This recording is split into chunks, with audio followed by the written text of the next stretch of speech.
हिमाचल प्रदेश सरकार बहुत अजीबोगरीब फैसले लेने के लिए पूरे देश भर में चर्चित हो चुकी है। पूरे देश भर में अभी महाकुंभ में स्नान करने के लिए बड़ी संख्या में लोग आए, नेता आए, सभी धर्मों के लोग आए, सभी जातियों के लोग आए, लेकिन कांग्रेस के नेताओं ने और कांग्रेस के लोगों ने विरोध भी किया और महाकुंभ के इस पवित्र स्नान में जाने में संकोच भी किया।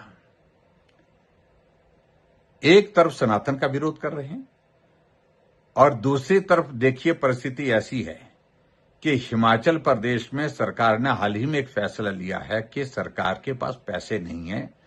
सरकार के एक विभाग के सेक्रेटरी डिप्टी कमिश्नर को चिट्ठी लिखते हैं कि मंदिरों और ट्रस्ट में जो पैसा है, जो सरकारी नियंत्रण में हिमाचल प्रदेश में लगभग 36 टोटल मंदिर हैं, उन मंदिरों और ट्रस्ट में जो पैसा है उस पैसे को सरकार के खजाने में जमा कर दें ताकि हिमाचल प्रदेश की दो योजना, एक सुखाश्रय योजना और सुख शिक्षा योजना, ये दो योजनाओं को चलाने के लिए हम उस पैसे को खर्च कर सकें। मैं समझता हूं ये बहुत दुखद है, दुर्भाग्यपूर्ण है। कभी भी किसी भी सरकार ने मंदिर और ट्रस्ट का पैसा लेकर के सरकार की योजनाओं के लिए खर्च नहीं किया है। जब भी पैसा अगर मंदिर ट्रस्ट से अगर लिया गया है तो कोई आपदा आ गई, जैसे कोविड का दौर था, जैसे बाढ़ बरसात के कारण बहुत बड़ा नुकसान हुआ, लोगों की जिंदगी चले गई, उस वक्त मदद करने के लिए मुख्यमंत्री राहत कोष में मदद अगर मंदिरों और ट्रस्ट से ली जाती है वो समझ में आती है। सीएम रिलीफ फंड में गरीब लोगों के इलाज के लिए, गरीब लोगों की मदद करने के लिए पैसा लिया जाता है, वो समझ में आती है।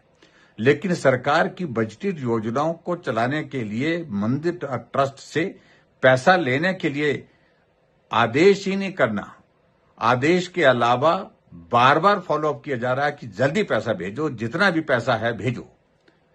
ये मैं समझता हूं कि हैरान करने वाला फैसला है।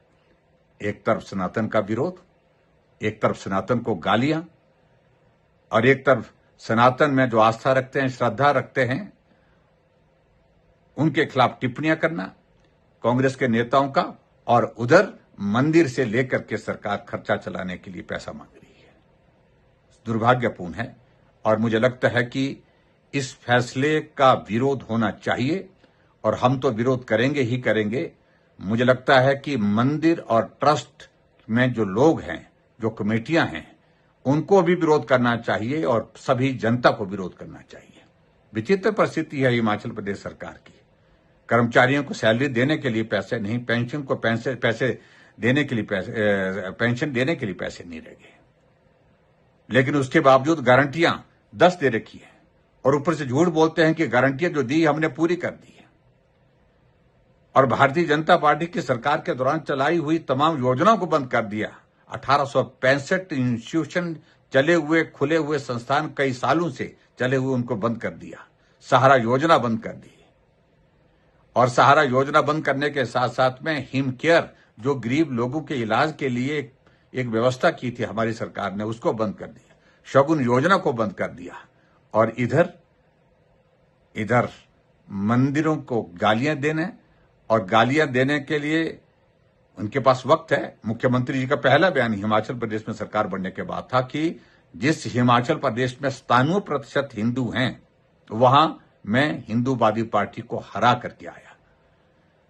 और सनातन को गाली देना, सनातन का विरोध करना, लेकिन हिंदू मंदिरों और ट्रस्टों से पैसा लेकर के अपनी योजनाओं को चलाने की बात कह रहे हैं, ये सचमुच में ऐसा एक विचित्र निर्णय सरकार का है, विचित्र फैसला है, जिस पर जगहंसाई भी हो रही है और जिसका विरोध भी हो रहा है।